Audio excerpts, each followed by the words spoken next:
Thank you very much, Mrs. Slater. And next, I give the floor to Mrs. Valerie Huber. She is a founder and president of the Institute for Women's Health.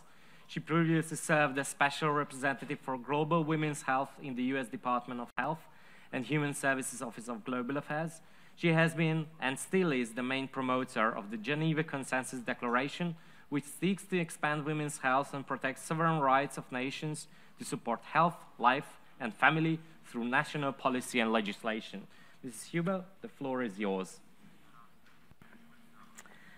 Thank you. Well, if there was any doubt that human rights are under attack, the previous two speakers have put that to rest. I would submit to you that knowing the problem is the first step, but only the first step. Awareness is important so that we can protect our nations and protect our children, we can protect our families, and we can protect the future of our nations. I would like to talk to you briefly about some solutions to those emerging threats of human rights. If you look at the Universal Declaration of Human Rights, and we've been speaking about that throughout the course of today, and it's a very important topic, there are some fundamental rights within those fundamental rights. And each of those are addressed in the two solutions that I would like to talk to you about. I think it's important also for us to recognize that UDHR, yes, was signed by those initial countries, but 192 nations have adopted UDHR.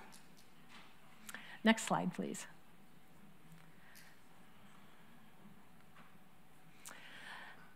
Those two solutions you may be aware of.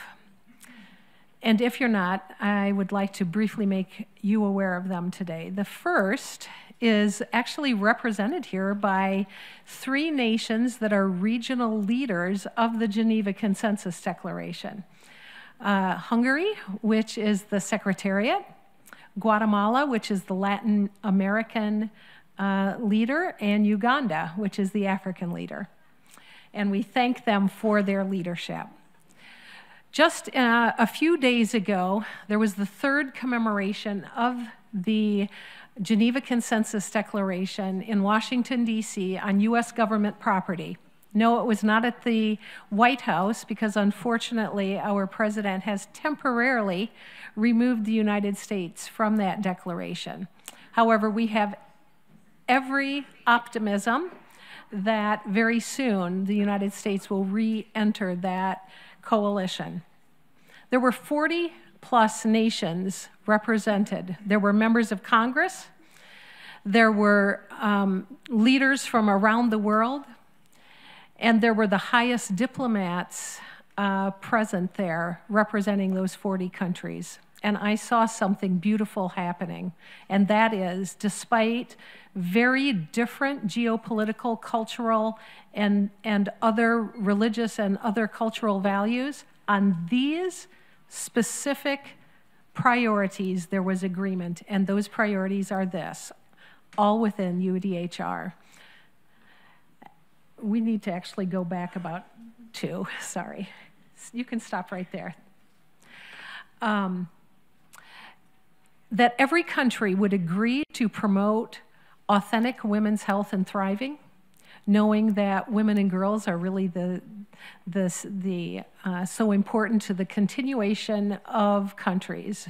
But it's not just women and girls, isn't it? There are men and children as well. The second is that the family is foundational to every healthy society. The third is that there is no international right to abortion. And the fourth is that the countries have the sovereign right to defend those aforementioned priorities. Well, we realized that it's very important for countries to coalesce and agree, to negotiate in multilateral spaces like the United Nations, in agreement, and that's really one of the primary purposes of the Geneva Consensus Declaration, but there is a secondary, and that comes to the defense of its sovereignty.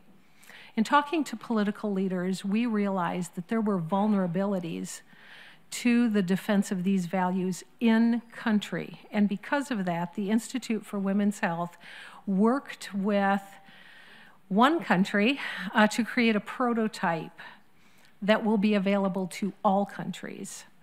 That prototype and that model is called Protego, which is Latin for to defend and protect. Next slide, please.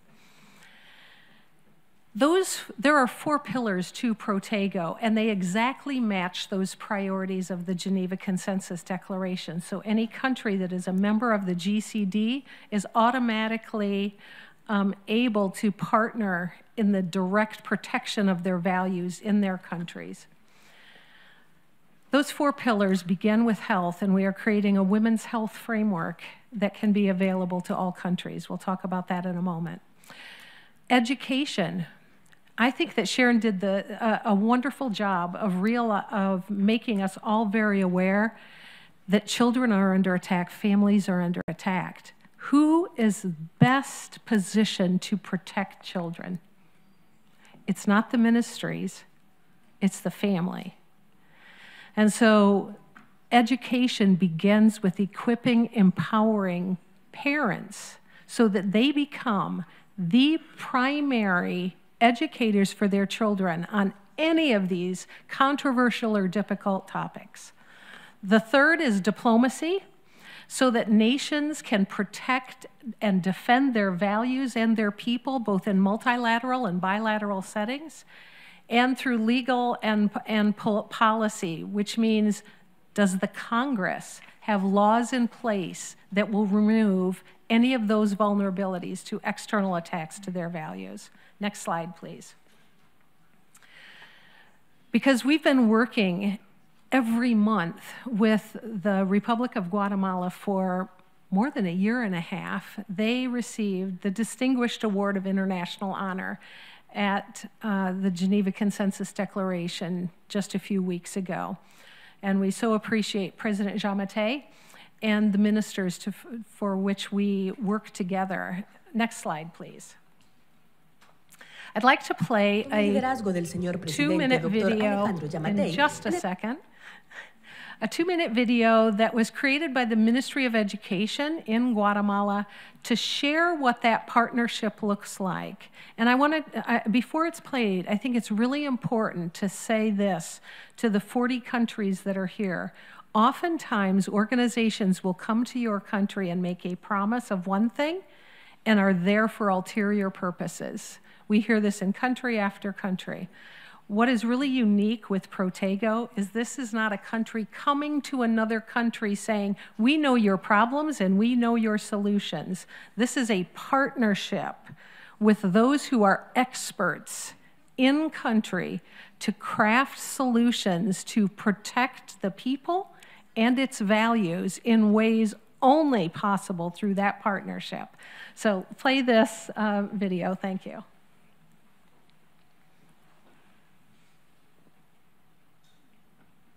Con el liderazgo del señor presidente Dr. Alejandro Giammattei, en el marco de la política pública de protección a la vida y la institucionalidad de la familia, y a partir de la declaratoria de Guatemala como capital provida de Iberoamérica, se estableció una alianza estratégica con el Instituto para la Salud de la Mujer, IWH, de Estados Unidos, encabezado por Valerie. En el Ministerio de Educación se determinó trabajar en el empoderamiento de las familias a través de las escuelas de padres, y desde 2021 se han realizado innumerables sesiones de trabajo presenciales con el equipo de IWH y el del Mineduc, liderado por la ministra Claudia Ruiz. Se trabajó la guía para la Escuela de Padres Tomo 1 y 2 para empoderar a los padres de familia y darles las herramientas necesarias para que sean la fuente principal de información de sus hijos en diversos temas, entre estos los propios de los adolescentes. La guía para la Escuela de Padres consta de 8 lecciones para compartir en familia con los hijos en el hogar. Enseña a los padres cómo tener conversaciones naturales y duraderas con sus hijos, mientras fortalecen la confianza y los vínculos familiares. Los temas educativos incluyen valoración de los niños y la familia, fortalecimiento del carácter, tomar decisiones saludables, establecer y comunicar metas, límites y resistir riesgos, conexión con padres y familiares, formar amistades fuertes, preparación para el matrimonio, relaciones saludables y toma de decisiones para niños y jóvenes que se acercan a la pubertad, entre otros. Las escuelas de padres se realizan en todo el país y es a través de estas que se generan entornos de apoyo y seguridad esenciales para el desarrollo físico, emocional y social de niños, adolescentes y jóvenes. Es en la familia donde aprenden los valores, normas y pautas de comportamiento que les ayudarán a convertirse en adultos responsables y productivos. Después de cada reunión de trabajo con los padres de familia, se realiza una sesión de matrogimnasia, en la que los padres se sensibilizan sobre la importancia del amor, afecto, consideración, comunicación que deben prevalecer en las familias. La guía para padres e hijos es uno de los componentes del modelo Protego, prototipo creado e implementado en Guatemala con el apoyo del Instituto para la Salud de la Mujer, IWH. IWH es una organización confiable y comprometida a trabajar con los gobiernos en el marco común de apoyo a la salud de las mujeres, niñas, familias y toda la población, respetando los valores y prioridades del país. Por la salud, la vida y la familia. What was beautiful about this relationship is that we all wanted the same thing. We wanted the health and thriving of Guatemalans to increase and improve for decades to come. So there's a memorandum of understanding to be able to continue this. But our goal is that that eventually IWH is completely out of the picture, that this is completely owned by the Guatemalan people, the Guatemalan government, Guatemalan faith leaders, Guatemalan NGOs. Do you get the message? This is what it can look like in every country. And even though we know that human rights are under great threat, there are great opportunities when we work together among shared values to find solutions that have yet to be tried, but can roll back, I believe, decades of assault on human rights and the values of our country. There are two QR codes if you would like to know more about two of those pillars. One is this, and this is not public yet on our website, but if you scan this QR code, it is now public. I'll leave just a second for you to do that. And the next one is the Women's Health Framework, which was created in tandem with our International Health Council, experts from around the world, to identify high-impact, low-cost ways to address women's health consistent with the values of the country. And you can learn a little about that through this QR code. The Institute for Women's Health cares about the people not only in the United States, but around the world, and we care about these common values and are eager to partner for solutions to these threats to human rights. Thank you.